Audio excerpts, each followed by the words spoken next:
Welcome to the Block Party. My name is Seth Kushner. Today we are joined by a man who's very busy, who told me to wait for 10 minutes, but it only took him 7 to get inside the stadium. He's in Nashville right now. He's got a long title, the NHL Senior EVP and Chief Content Officer, Steve Mayer. How you doing?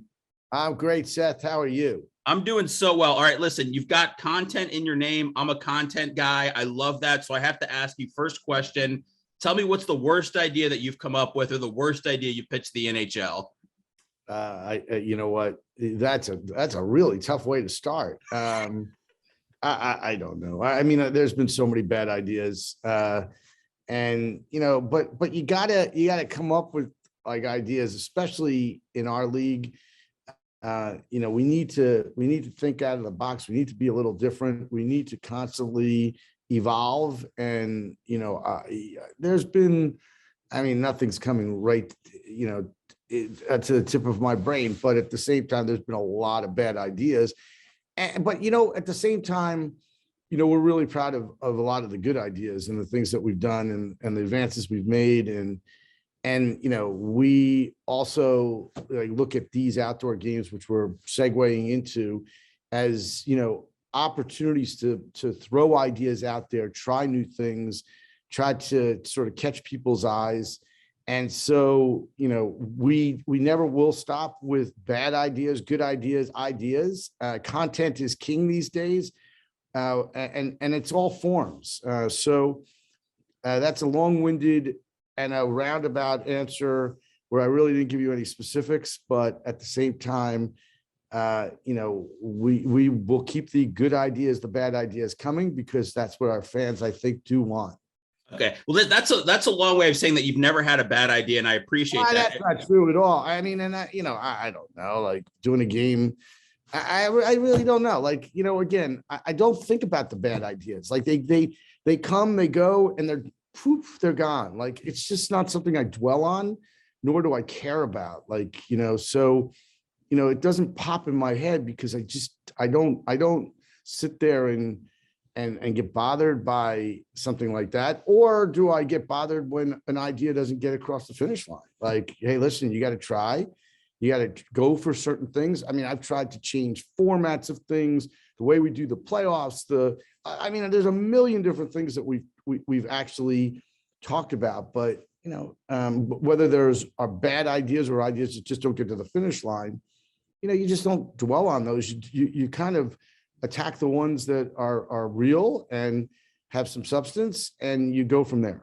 All right, Steve. So tell me, you're in Nashville right now. What's on your plate for the next week here? What are things that you're dealing with on a day-to-day basis? And I mean, are you strictly focusing on getting ready for the game, or are there so many little things that lead up to that event? Well, listen, first of all, we have the greatest events team in the business at the NHL. I happen to be the guy who's the leader of the team, but like at the same time, there's so many different aspects of putting on an event. And that's what I don't think fans sometimes realize, is just how many pieces it takes to do something as big as a stadium series game, whether it's, just making the ice, the field design. There are set pieces that are being built as we speak. The staging, the way it looks, tweaking when the teams come into the stadium. I mean, yesterday we had a full-blown meeting on, what's that going to look like, and the trusses and the flags that are on the poles, and every little detail, we talk about. We talk about ticketing and hospitality and hotels, and where people go when they're inside the stadium. How do they get inside the stadium? Ingress, egress. I mean, there's so many aspects to these games that I just don't think people, know about, necessarily care about as well. But there are all these different departments that all come together. It's like any team.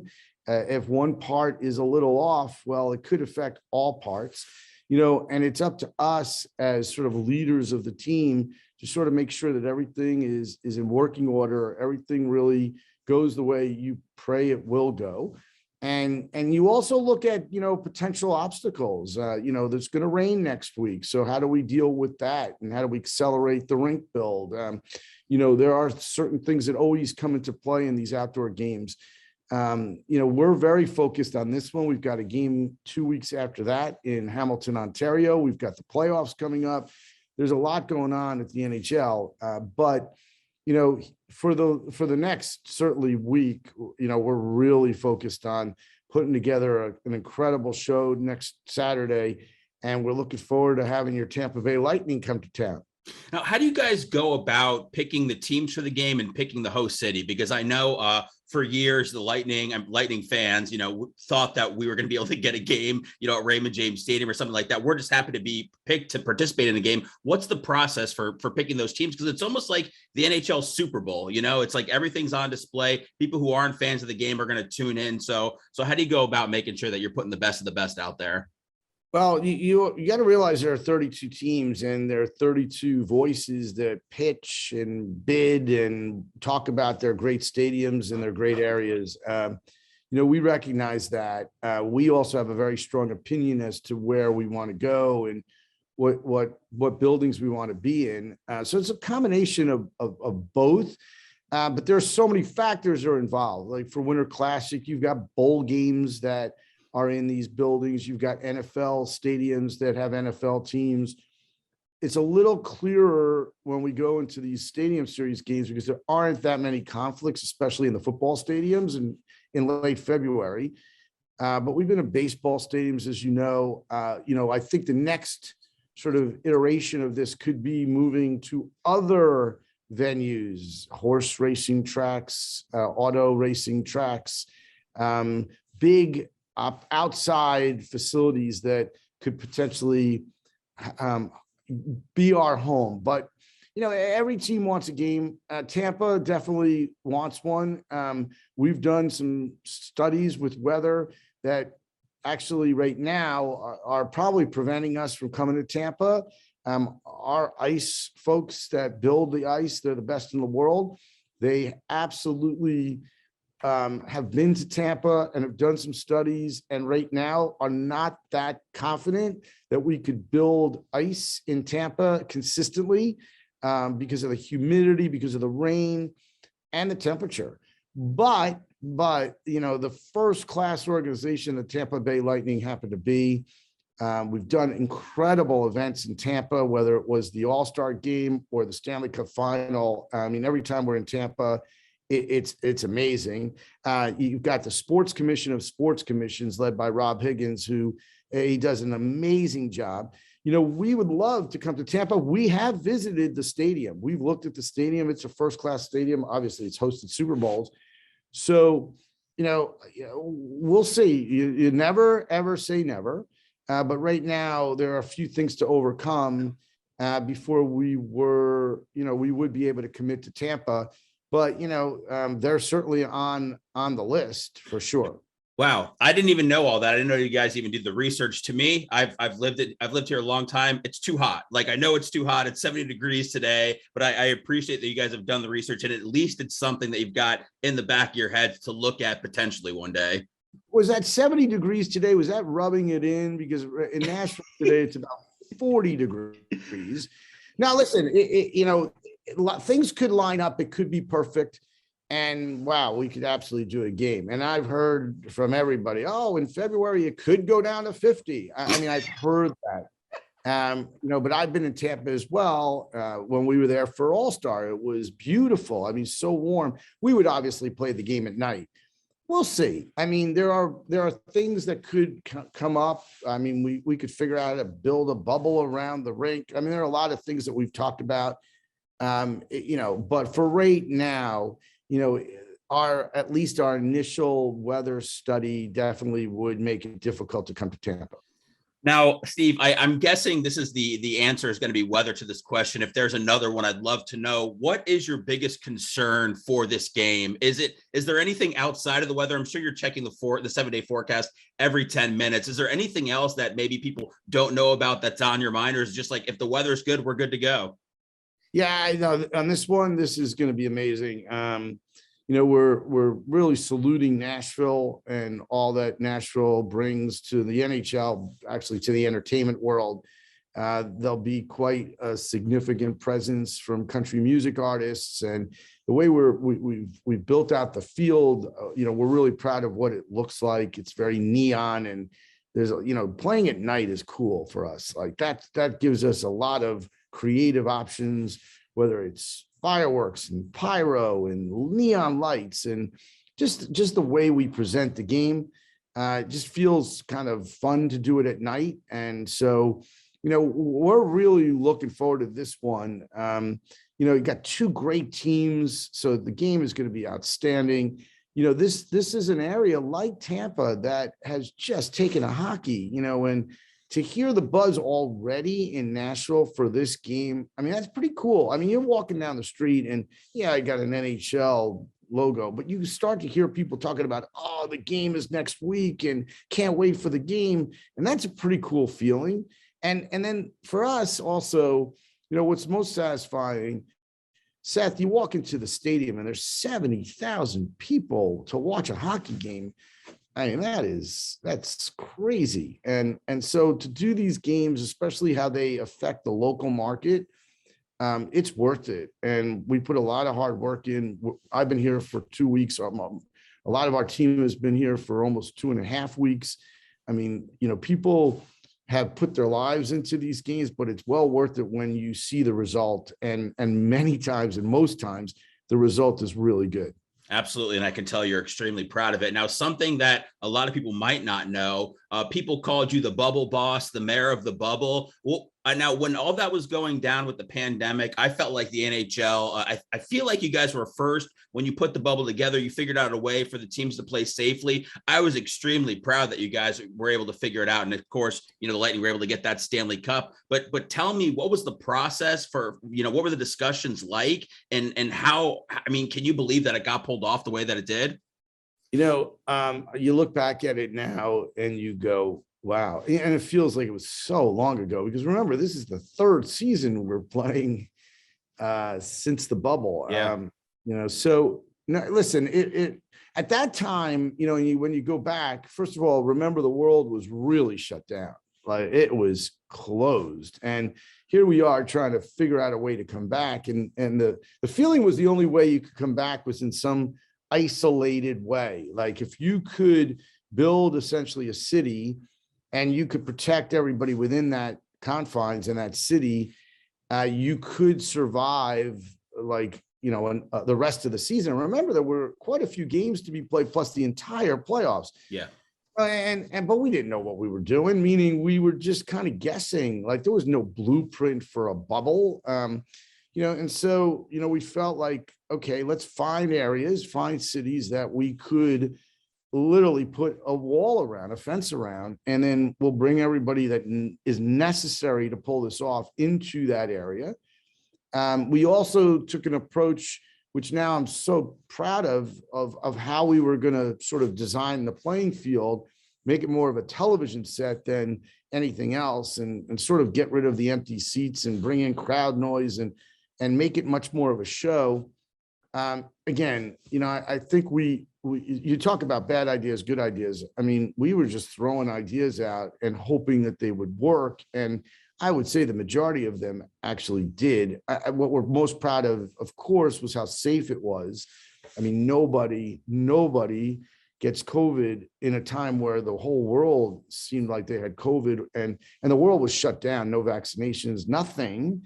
When we were in it, it was Seth, it was not cool. I mean, we were bored out of our mind. I mean, we had a few restaurants, we had some bars, but now we look back at it and we go, wow, what a time that was for all of us. Like, we were in the middle of a world that actually started to exist. Like, we had a restaurant to go to, the game ended, we went to the bar. We had, people to talk to and people to gather with. It was bizarre. When you were in it, it was 90 days and it felt forever. But, now you look back at it and it was a piece of normalcy in a world where there was no normal. And it worked. And the Tampa Bay Lightning won. And, just to be in that environment and watch how important the Stanley Cup is to these guys, whether they're with no fans, like, they were playing hard. I mean, they knew that the cup was on the line. And I thought that was amazing. Like that part for me just gave me the sort of, okay, I'm in a sport where these guys care. It's not about the paycheck. It's not about their set. It's about winning the Stanley Cup. It was so clear in the bubble. And you know what? We were able to pull it off, and it was amazing that Tampa wins, and then they win again the following year. Like it's been quite the run, but it feels like it was forever ago. Let me ask you, being with the NHL, what did you guys think about the boat parade? We kind of did the first ever boat parade. It was a huge thing. The Bucks did it. The Lightning did it again.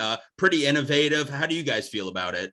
I mean, I loved it. I mean, I think the first one we kind of were like, ooh, because remember COVID coming out of the bubble, and here we are with nobody around, no fans, nothing, and then all of a sudden you're in the middle of a boat parade with thousands and thousands of people. So the reaction at that time was like a little shocking, but it was very innovative. Listen, I mean, again, going back to what we talked about earlier, I mean, Tampa is a great city for big events. I mean, you guys know how to do it really well. It's got the perfect environment, the perfect weather. Everybody's into like getting outside and doing stuff. And a boat parade is like perfect. And especially, having experienced Gasparilla, I had never experienced it until that All-Star.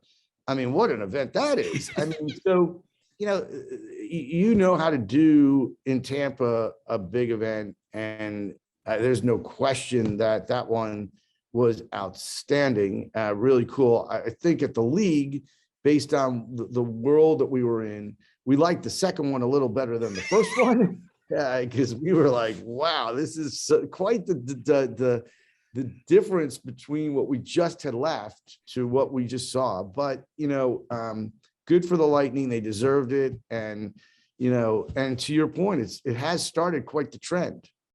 Yeah, people got to mix it up. You got to look at, celebrations completely differently now after the Lightning have done back-to-back boat parades. I want to know, the teams win this, teams win the Stanley Cup. They get to hang out the Stanley Cup. You guys with the NHL, you're still important, but you don't get to win a Stanley Cup. Do you guys ever get a day with the cup? Do they ever bring it in? You guys get to hang out and have your own special day with it, or no? Yeah, listen, we're around it a lot, just based on the nature of doing events. We don't get a day with the cup, but we occasionally have it come to our office in New York. We're around it at all of our events, so we see it quite often. I've got my picture with it. I think everybody on our team is at some point taking a picture with it. It's like, let's talk about the rock star of rock stars. I mean, we could have any player, and this is not to discount any of our players, but we could have any player do an autograph signing, and the line for the Stanley Cup to get a picture with the Stanley Cup is, 3 times as long. It's just the way it is. And, wherever it goes, it draws quite the crowd, and what an attraction. And everybody wants to get their picture with it. It's a pretty cool trophy. And when you're around it, you feel that sort of aura that it presents. And obviously it's spent a lot of time in Tampa lately, hasn't it? Yeah. I've had 3 pictures taken with it, Steve. Yeah, 3 pictures. Of course you have. And I've had 3 pictures as well. Like it's just a cool like piece of history. It represents so much. It represents our sport, but it's all sports. Like I think no matter what you're a sports fan of, the Stanley Cup is just super cool. I do think, maybe if you look at the World Cup trophy, I mean, those are the 2 biggest in the world. I think the Stanley Cup by far is bigger than the World Cup trophy, but that's just me. But I'm with you. Yeah, but it is something that you want to be around, and it's really cool. And then also the presence of, the cup keepers, and just how it goes from place to place. One of the things that we want to do this year in our content world is bring back what was an old series called Summer of Stanley. And we haven't been able to do it. We wanted to do it 2 years ago. We haven't been able to do it because of COVID protocols, but we want to follow the cup around the world. I mean, that's the coolest thing, I think, in all of sports. And it doesn't get as much attention as it could. The fact that it goes around the world and every player gets their moment with it. I mean, that is outstanding. There's no other sport that does that. And, we're going to try to this summer, if all things go well, because of how the world is opening up, I do think we're going to debut or bring back the show called Summer of Stanley. Do you think, and I want to know, being the keeper of the cup, is that like a job like the Supreme Court where you just die and like then somebody takes your spot? Because that, to me, I feel like that's got to be the best job on earth, is to be the keeper of the cup, get to travel with it to every corner of the world and hang out with some of these players. Imagine you're in a game 7 in the Stanley Cup final, and that game determines where you're going to be for the next 3 months. Like, I mean, those guys, they go around the world and they follow the cup, and they've seen it all. I mean, the old expression, if the cup could talk. Yeah, they're awesome guys and have that right temperament, because they can get in there and be such a part of the whole scene, but they also can take a step back and just let everything happen. And, they talk about having stories. I mean, you guys, Seth, you need to have them on your podcast, because those guys have a story on a story for a story. And especially when it comes to what they've done for the last 2 years with your team. I don't know how much they can tell. Not much. That's why I haven't had them on. No, but they do an amazing job, and they go, to your point, what a life they do. They travel quite a bit, but they've been to some great places, and they've seen such amazing things. The stories that come out of where those cups go, you can learn so much about each one of your players based on where they take the cup and who they want to see the cup, whether it's the 3rd grade teacher who taught them something that they remember for the rest of their life, or their hockey coach when they were 3, or the hospital that they go to. It's just amazing how much you can learn about a player just based on the day they spend with the cup. No, that's a good point. And getting to be able to interview players over the past, few seasons and talking to them about that. And I talked to every single one of them about their cup day, and most of them will say it's the greatest day of their life. Even if they're married and they have kids, they don't hesitate at all when they say that. So getting a chance to be able to speak to these guys about the greatest day in their life it's part of one of the reasons I love doing this job. Now, before you got into this, you were into sports broadcasting. Were you like a play-by-play guy, a color guy, behind the scenes? What were you in the broadcasting world? I was more of a host and a sort of anchor for news and highlights, and a host. I did more, and this was at the beginning of my career. But if there was a big game, I would be hosting the pregame and the intermissions. I actually have done play-by-play. Listen, I was average at best, and when I had a transitional moment in my career where I was sort of out of work, I started getting and taking work behind the scenes in television to make some money, to put some food on the table. And I started to really enjoy it. And I kind of was making my way up the ranks, faster than absolutely on air. And I had to make a decision at some point, probably in my early 30s, that I was, what am I going to do? And so sort of focused again on the behind the scenes on television production. And that's where I sort of, then made a career out of my life. And, never regret it for a day. It's quite interesting because it helped me, I think, when I sort of progressed and did live sports and then live events and entertainment, because I was able to understand what the talent, the broadcasters who are on camera, what they need to make a better broadcast, and being able to feed them information and to set them up in a really unique and great way. And I do think that sort of helped me.